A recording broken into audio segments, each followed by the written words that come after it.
पाणीपाग को नहीं वर्तमान समय आसूची किछि बड़ अपडेट। राज्य में आसंता 25 जाए बड़ वर्षा संभावना रही। पुणी कालीठू बढ़िबो वर्षार परिमाण।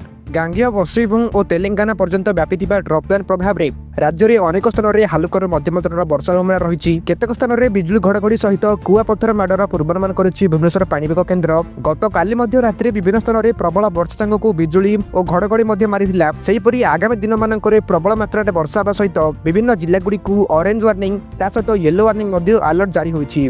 एबे एहाकु नै आंचलिक पाणीपाग विभाग कोन पूर्वानुमान करिछि, केउ सब जिल्लागुड़ी करे वर्षा पवन कुआपथर झड़ देखिबाकू मिलिबो, संपूर्ण रिपोर्ट कोन रहिछि चलंतु नजर पकाइबा।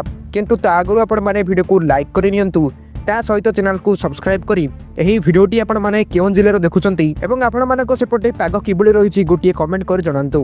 राज्य में वर्तमान खरा अनुभूति मध्ये हेउछि। दिन में अति प्रबल गरम और गुड़गुड़ी रे हैरान होउछंती राज्यवासी। किंतु संध्या मात्रे राज्य में कालबैशाखी झड़ देखा मिलूँ।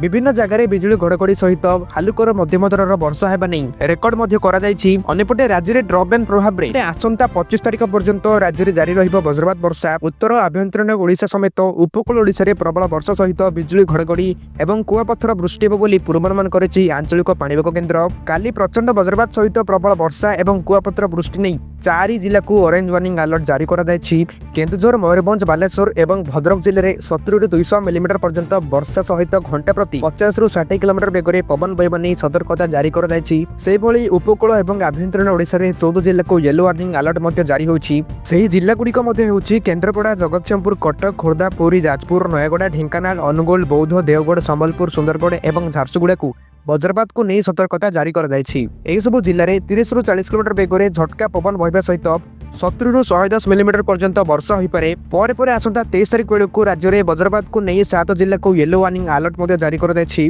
बांग्लादेश ठारू ओडिशा मध्य देई एक निम्नचाप रेखा तेलंगाना पर्यंत लंबिछि। एहा प्रभाव में सारा राज्य में वज्रपात जारी रहिछि बोली पाणीपाग केन्द्र सूचना दैछि। वर्षा प्रभाव में तापमात्रा रे कोनोसी परिवर्तन होई नथिबा बेले पश्चिम ओडिशा रे जिला गुड़िक तापमात्रा 30 ରୁ 35 डिग्री मध्य रहुछि। गत 24 घंटे में कटक आठगड़ में सर्वाधिक 45 मिलीमीटर वर्षा रेकर्ड कर बेले केन्दुझर घसीपुरा में 41.4 मिलीमीटर वर्षा रेकर्ड कर राजधानी भुवनेश्वर में गत राति प्रबल वर्षा सह बिजुली घड़घड़ी अनुभूति होइछि।